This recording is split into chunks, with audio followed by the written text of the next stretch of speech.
Nós estamos aqui em Provérbios, capítulo 24, versículo 10. Uma palavra aparentemente dura, mas não, um despertar, não é? Provérbios, no meio da Bíblia, você tem Salmos, depois tem Provérbios, capítulo 24, versículo 10. A Bíblia diz assim: se te mostrares frouxo, a palavra frouxo talvez é pesada em alguns lugares, mas quer dizer fraco, entendeu? Fraco. Então, se te mostrares frouxo, fraco, no dia da angústia, a tua força será pequena. Então, não podemos nos mostrar fracos no dia da angústia. Qual o dia de uma luta, de uma adversidade? Falamos o dia todo de Davi. Veja Davi. Davi foi enfrentar um gigante, um homem, entenda bem, que segundo a Bíblia é praticamente 3 metros de altura, um homem acostumado à guerra, acostumado às lutas, tanto que quando Davi se ofereceu, nós conhecemos bem a história, ele simplesmente parece que não ia ser aceito não, porque ele chegou no campo de batalha, encontrou ali os homens, né, de Israel tremendo diante do gigante, o gigante fazia um desafio: ei, não lutem todos não, lute apenas um soldado de Israel contra um soldado filisteu, aquele que ganhar vai ser o vencedor, e a outra nação será escrava dessa nação vencedora. E quem ia enfrentar aquele gigante? Até que o Davi chegou e ouviu tudo aquilo. Davi então disse: o que ele está falando? Ninguém vai se oferecer? Ninguém se oferecia. Alguém disse: olha, e o rei falou, se alguém ganhar desse gigante aí, não vai pagar mais impostos em Israel, e a sua família não vai pagar impostos, e ele vai casar, vai dar a mão da filha dele para casar ainda com esse homem. Disse: então você é genro do rei. Davi se ofereceu para lutar. Quando Saul viu, nós conhecemos a história, ele até desdenhou, disse: você é um garoto ainda, que negócio é esse? Ele disse: rei, pera, eu tenho experiência com Deus. Eu estava tomando conta das ovelhas do meu pai, vinha um leão, eu ia atrás dele, não deixava ele levar a ovelha não, matei o leão, depois matei o urso. Eu brinco sempre que o Saul deve ter dito: não, se mandaram um louco falar comigo, mandaram um maluco, como é que ele vai lutar com um leão ou um urso? Mas aí ele mexeu com o Saul, quando ele disse: olha, deixa eu contar uma coisa, olha, o Senhor me livrou da mão do leão e do urso, ele me livrará da mão desse incircunciso filisteu. Aí ele notou, Saul recuou e disse: espera aí, a confiança dele estava no Senhor, e é verdade. No Salmo 27, Davi diz assim, olha o que ele diz: o Senhor é a minha luz, é a minha salvação, a quem temerei? O Senhor é a força da minha vida, de quem me recearei? Quando você tiver essa convicção, você nunca vai se mostrar fraco no dia da angústia. Surgiu uma doença, surgiu uma enfermidade, você reúne a família, diz: pessoal, o Deus que eu sirvo é a minha força, o Deus que eu sirvo tem uma força sobrenatural, isso aí não vai nos destruir, isso não vai nos abalar, Deus é maior, temos que ter essa convicção. Mas nós, às vezes a pessoa que é de Deus não está tão ligada. Vamos para Esther, capítulo 4, antes de Provérbios é Salmos, antes de Salmos é Esther, Esther capítulo 4, Esther capítulo 4, uma reação que é nossa também, aqui é uma figura para nós. Quando Mardoqueu soube tudo quanto se havia passado, o que se havia passado? Havia um decreto assinado pelo rei Assuero, que no dia tal, horário tal, todos os judeus seriam exterminados. Por quê? Porque esse homem, entenda bem, um homem chamado Amã, a Bíblia nos conta que ele, todas as vezes que ia ao palácio, ele passava na porta do rei, e ali ficavam várias pessoas, entre eles o Mardoqueu, né? Judeu Mardoqueu, e todos se encurvavam diante dele, mas esse homem não se encurvava, e ele ficou indignado com isso, ficava indignado, até então que ele foi e conseguiu do rei, chegou diante do rei e disse: rei, tem um povo no nosso meio, que ele não respeita as leis, é um povo encrenqueiro, um povo que arruma problema, vamos exterminar com esse povo, eu vou trazer para o tesouro do rei tanto de moedas de prata. E o rei disse: não precisa isso não, mas se você quer acabar com esse povo, vamos fazer o decreto. Assinou o decreto. Quando Mardoqueu soube, olha a reação dele, que é a nossa também. Quando soube tudo que se havia passado, rasgou Mardoqueu as suas vestes e vestiu-se de um pano de saco com cinza, e saiu pelo meio da cidade e clamou com grande e amargo clamor. Somos nós, que às vezes queremos nos desfigurar diante dos homens, diante das pessoas. Nós buscamos a compaixão humana, nos abatemos, entenda bem, ficamos abatidos. Não podemos, porque esse é o povo diferente, é o povo que no dia da adversidade deve mostrar uma plena confiança em Deus. que Deus é poderoso para mudar qualquer situação. Mas repare, a reação dele é a nossa também. Não temos esse costume de rasgar as vestes, mas temos o costume de nos abater, nos deprimir, e às vezes até buscamos a compaixão humana. Ficamos felizes até mesmo quando alguém fala conosco, coitadinho, estou sabendo da sua situação, e você até se abate. Não, você deveria se levantar. Não, eu estou numa luta, estou numa batalha, mas o Senhor é a minha força. Deus vai mudar essa história, Deus vai mudar. Eu creio no Deus que muda as situações. Mais ainda, e chegou até diante da porta do rei, porque ninguém vestido de pano de saco podia entrar pelas portas do rei. No Novo Testamento, no livro de Salmos, número 100, versículo 2, sabe o que a Bíblia diz? Olha o que ela diz para nós: servi ao Senhor com alegria e apresentai-vos a Ele com canto. Ou é assim que temos que nos apresentar, entenda bem? Devemos servir ao Senhor com alegria e apresentar-vos a Ele com cântico. Vamos para Isaías capítulo 52.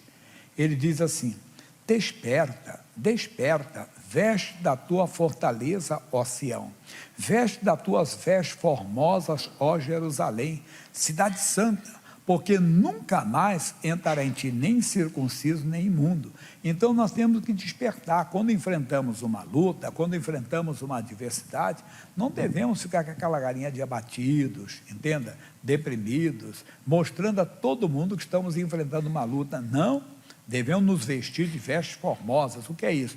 Devemos manter a nossa cabeça erguida, a nossa confiança em Deus, apesar da adversidade. Quer dizer, não podemos nos mostrar fracos diante daquela luta, não podemos nos mostrar, entenda bem, inquietos diante daquela situação, não, mas confiança plena em Deus. Ainda aqui, voltando para Esther agora, o perigo, versículo 3, em todas as províncias, aonde a palavra do rei e a sua lei chegavam, havia entre os judeus grande luto, com jejum e choro e lamentações, e muitos estavam deitados em pano de saco e cinzas. Que é isso, pastor Jaime? Irmão, ele contaminou todo mundo foi contaminado. Nós também podemos fazer, mas não devemos fazer. Ao contrário, nós devemos levantar as pessoas que estão ao nosso redor. Nós não podemos. O apóstolo Paulo, no Efésios 4, 29, um versículo muito conhecido, olha o que ele diz: não saia da vossa boca nenhuma palavra torpe, de torpeza, mas só a que for boa para promover a edificação, para que dê graças aos que a ouvem. Então nós não podemos contaminar as pessoas que estão ao nosso redor. Isso inclui a nossa família, a nossa casa. Quer dizer, estamos enfrentando uma luta, mas não somos artistas não, que sabemos representar bem, que mantemos a aparência. Não, desculpa a expressão, não é de boca para fora, é convicção mesmo que você fala: pessoal, a luta é grande, nós estamos numa batalha, mas eu conheço um Deus que tudo pode, eu confio nesse Deus, esse Deus faz o impossível se tornar possível. Repito, não é palavra vazia, é palavra do coração, porque se você for manter a aparência, você mesmo daqui a pouco vai desmoronar. Daqui a pouco, vamos dizer assim, a sua casa vai cair também. Não, você está fundamentado realmente nas Escrituras. Você fala com convicção, com certeza. Lembra do 2 Crônicas 20? 3 semanas que eu trago aqui isso. Mas só vou ler o 13 só. 2 Crônicas 20, 13. Capítulo 20, versículo 13. E todo Judá estava em pé perante o Senhor, como também as suas crianças, e as suas mulheres e os seus filhos. É aquela oração de Josafá. Josafá foram 3 nações poderosas que se levantaram para acabar com Josafá e com o seu povo. O Josafá, na hora ele tremeu, mas não, eu tenho um Deus. Aí ele buscou a Deus, citando as Escrituras, citando as promessas: Senhor Deus, tua palavra diz, se algum mal nos sobrevier, espada, juízo, peste ou fome, nós nos apresentaremos nessa casa diante de ti. Aí ele foi citando a Bíblia, foi citando. Daqui a pouco, entenda bem, ele faz ao final assim: Senhor, não sabemos o que fazer diante dessa grande multidão que vem contra nós, porém nossos olhos estão postos em ti. Quando ele acabou, quer dizer, ele contagiou todo mundo, de uma tal maneira que todos que estavam ao seu redor se levantaram. É o que temos que fazer. Não podemos de maneira alguma falar palavras ou tomar atitudes que vamos deprimir as pessoas, abater as pessoas. Não, devemos nos mostrar fortes no dia da angústia. mostrar, vamos dizer assim, confiantes em Deus, seria até uma palavra melhor, confiantes no Senhor no dia da adversidade, porque temos um Deus que tudo pode. Aí poderia falar aqui do Ezequias, mas já citei bastante, reuniu o seu povo, pessoal, não temais, nem vos espanteis por causa do rei da Síria, porque maior é o que está conosco. Falar que eu falei domingo do profeta Eliseu, que todo plano do rei da Síria era descoberto pelo plano de Israel. O rei da Síria estava em guerra com o rei de Israel, então a guerra lá é antiga, não é de agora não. Aí ele simplesmente, tudo que ele planejava, só vamos ficar em tal lugar que o rei de Israel vai passar por aqui. Naquele dia o rei de Israel não passar. Mas por tal lugar ele sempre passa, vamos esperar ali. Também não passou. Isso se repetiu algumas vezes. Ele reuniu seus generais, seus principais. Pessoal, quem de vocês aqui é o traidor? Todo plano de guerra meu é descoberto pelo rei de Israel. Um soldado falou, um homem lá disse, não, Senhor, há um profeta em Samaria, em Israel, que tudo que tu planeja na sua câmara de dormir, nas escondidas, ele por divina revelação, revela ao rei de Israel. Ele estava esquecendo o rei, que esse homem foi o mesmo, entenda bem, que levou Naamã a ser curado de lepra. E às vezes, como nós, às vezes esquecemos o que Deus faz. Aí a Bíblia nos conta que ele mandou para lá, 2 Reis, capítulo 6, versículo 14, vê para mim. E diz assim, então enviou para lá cavalos e carros e um grande exército, os quais vieram de noite e cercaram a cidade. Deveria de mandar fazer um convite muito educado, o profeta Eliseu, venha conhecer a Síria, uma terra bonita, águas cristalinas, nossos rios são maravilhosos, venha conhecer, ou então, eu quero conhecer o seu Deus, quero saber que comunhão é essa, mas não, usou a força, cercou a cidade, vou tomar, vou levar esse homem à força, se deu mal. O rapaz que auxiliava Eliseu, quando viu a cidade cercada, versículo 15, e o moço do homem de Deus se levantou muito cedo e saiu, e eis que um exército tinha cercado a cidade com cavalos e carros. Então o seu moço lhe disse, ai meu senhor, que faremos? É a nossa reação, esquecemos, Deus, o que eu vou fazer agora? Surgiu essa doença, e a vida toda eu falei para a minha família que o Senhor é Deus. Deus, o que está acontecendo? Não, para com isso, olha o que o Eliseu faz, 16, e ele disse, não temas, mais são os que estão conosco do que os que estão com eles. Qual era o raciocínio de Eliseu? Olha, se esse inimigo manda um exército me prender, Deus tem um exército maior, e é verdade, se nós olhássemos só pela matemática, seríamos vencedores, porque na rebelião de Lúcifer, quantos anjos seguiram Lúcifer? Que a Bíblia diz, 1/3, se tem 1/3, nós ficamos com 2/3, divide algo em 3, uma parte ficar, 2 ficaram, então só matematicamente já seríamos vencedores, mas é desnecessário. A Bíblia mostra que o dedo de Deus expulsa todo o inferno, e Eliseu tinha essa convicção, tanto que ele fez uma oração, 17, orou Eliseu e disse, Senhor, peço-te que ele abra os olhos para que veja, e o Senhor abriu os olhos do moço, e viu, e eis que um monte estava cheio de cavalos e carros de fogo em redor de Eliseu. Meu irmãozinho, tem anjo de Deus ao seu lugar, ao seu lado, na sua casa, tem que crer, e se não for, o próprio Deus disse que estaria, nunca te deixarei, estarei convosco quando? Eu não tenho que ver um homem de branco do meu lado, eu não tenho que sentir um calor, eu tenho que crer no que ele diz. Se ele disse, eu nunca te deixarei, então eu creio. Quando aparece a adversidade, eu não posso me mostrar frouxo, fraco, eu tenho que crer que Deus está comigo. Vamos voltar lá, pessoal, lá no Provérbios, capítulo 24, só li o 10 só. Isso que eu não fui ao Novo Testamento, que eu gosto das palavras de Jesus, como é que ele mostrava-se confiante, né? Valente. Não precisa ler, não, que ele vai colocar ali. Lucas capítulo 13, versículo 31, olha só, Lucas 13, naquele mesmo dia chegaram os fariseus dizendo, sai, retira-te daqui porque Herodes quer matar-te. 32, eles responderam, ide dizer aquela, sabe como é que Jesus é valente, hein? Eis que expulso demônios e efetuo curas hoje e amanhã, no terceiro dia sou consumado. Porque ele não ficou com medo do Herodes, não temos que ter medo das ameaças do inferno. Voltando, versículo 11, livra os que estão destinados à morte, e salva os que são levados para a matança, se o puderes retirar. Pode, meu irmão, aquela pessoa está caminhando para a morte, sai do pecado, a morte, ela está aqui, está aqui bem claro, está destinada à morte, Isso, às vezes, é alguém tão próximo de você, que se você não lutar, não ser valente, mais valente que o valente, ela está caminhando para a morte. A pessoa que você tanto ama, ela vai passar a eternidade longe de Deus, se você não fizer algo, se você não lutar. E às vezes não é uma pessoa, vamos dizer, tão próxima, mas ela pertence à família do seu marido, é uma cunhada, entenda bem, a sogra, né? Eu brinquei com os pastores do sábado e disse: eu quero ver, eu fazer um desafio para você. Você ama a sua esposa? Aí eu assim, então, se você ama a sua esposa, tem que amar a mãe da sua esposa, porque é a mãe do seu amor. Então faça um desafio, vença você mesmo, pegue no celular, geralmente a pessoa não coloca como fundo de tela, né? Uma foto, às vezes, coloca uma foto da sua esposa com a sua sogra.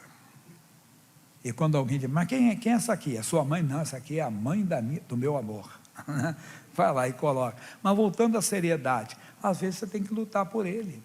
Nós não temos que fazer, irmão, de maneira alguma, o que muita gente faz. Veja o versículo 12, que é muito duro, mas é para nós. Se dissermos: eis que não o sabemos, porventura aquele que pondera os corações não considerará?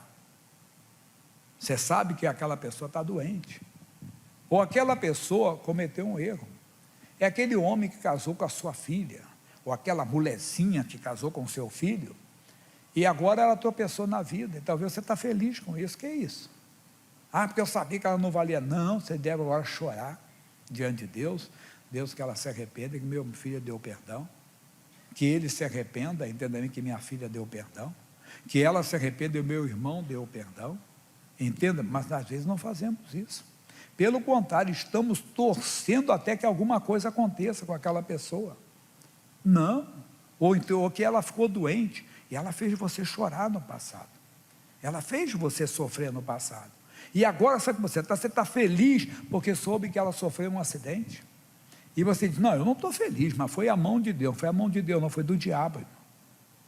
Você deveria chorar diante de Deus, que ela tenha plena recuperação, conheça o teu amor, e se ela foi até embora, meu Deus, se eu não conseguir levar a Cristo, nós temos que parar, irmão, porque muita gente não esquece disso, o quê? Que ele pondera os corações, ele vai considerar isso. E aquele que atenta para onde? Para a tua alma, não o saberá? Quer dizer, nós não conhecemos o que está na alma da pessoa, mas Deus conhece. A alma é onde estão as emoções, Deus sabe.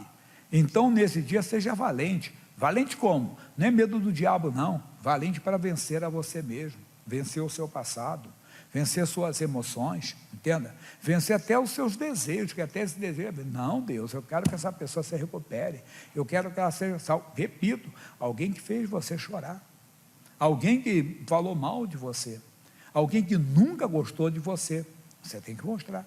Se você não falar que não, você tem autoridade no mundo espiritual. Você não pode, você tem que ser valente. E a maior valentia é você vencer a você mesmo. E dizer: Deus, eu vou orar. E não torcer para que aquilo acabe mesmo. Não, porque nunca ia dar certo, pastor Jaime, ele é mau caráter, ela é má pessoa. Até foi bom que Deus mostrou para o meu filho quem ela é. Deus mostrou para a minha filha quem ele é. Não faz isso não, irmão. Ore pela transformação dele. Ore para um arrependimento sincero, porque é muito fácil pregar para os outros, pimenta nos olhos dos outros, o pessoal diz lá fora, né? O quê? Refresco. Você tem que vencer a você mesmo, e ele está dizendo isso para nós aqui. E mais, não pagará. Olha como é que tem gente que perde o que? O pagamento. Ué, Deus vai pagar? Vai. Olha o que ele diz: não pagará ele ao homem conforme a sua obra.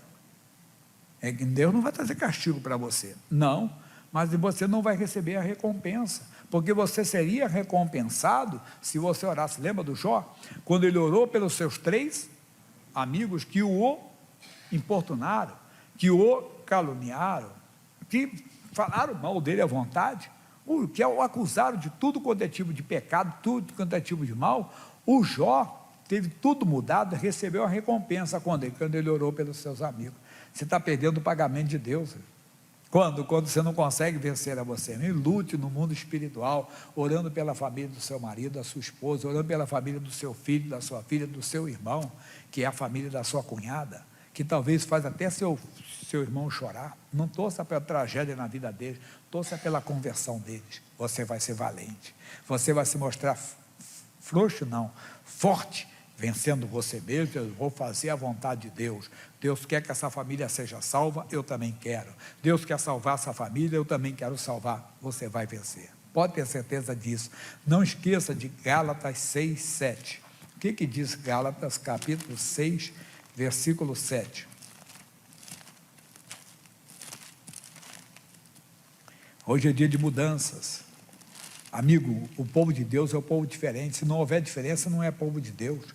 A Bíblia diz: vereis a diferença entre aquele que serve ao Senhor e aquele que não serve. O mundo tem que ver essa diferença em nós. E é nessas atitudes de quem mais tem que ver no mundo espiritual. O diabo tem que ver que você mudou, mas você é homem de Deus, você é mulher de Deus, não tem nada a ver com ele. Você luta pela salvação das pessoas. Gálatas 6, capítulo 6, versículo 7. Não erreis, Deus não se deixa escarnecer, porque tudo que o homem semear, isso também ceifará. Oh, meu irmão, planta, você vai colher, vai ter o pagamento de Deus, recompensa, você vai ver, a alegria verdadeira vai estar contigo, você vai sentir uma alegria que você nunca sentiu, alegria mais do que qualquer coisa nesse mundo. Quando você faz a vontade de Deus, que você vence a você mesmo, você então, voltando, não se mostra frouxo, é uma batalha, você se mantém de pé, mas a batalha não é sua, é de alguém, entenda bem, próximo. Você vai lutar, mesmo que seja uma pessoa que tenha feito mal para você, ou tenha te desejado mal. Estou falando nesse assunto porque família tem muito isso. Família só muda de endereço, né? Todo mundo tem lutas na família, todo mundo tem batalhas na família, e você tem que fazer isso.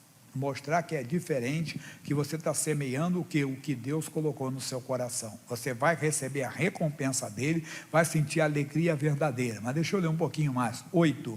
Porque o que semeia na carne, da carne ceifará o quê? Corrupção. Carne é isso: desejo, vingança, ressentimento, rancor, raiva, ódio. Não faz isso não, diz. Mas o que semeia no Espírito, do Espírito ceifará o quê? Você sabe o que quer dizer vida eterna? É a própria vida de Deus, quer dizer, é a própria vida, é o tipo de vida que Deus tem para você. E não nos cansemos de fazer o quê?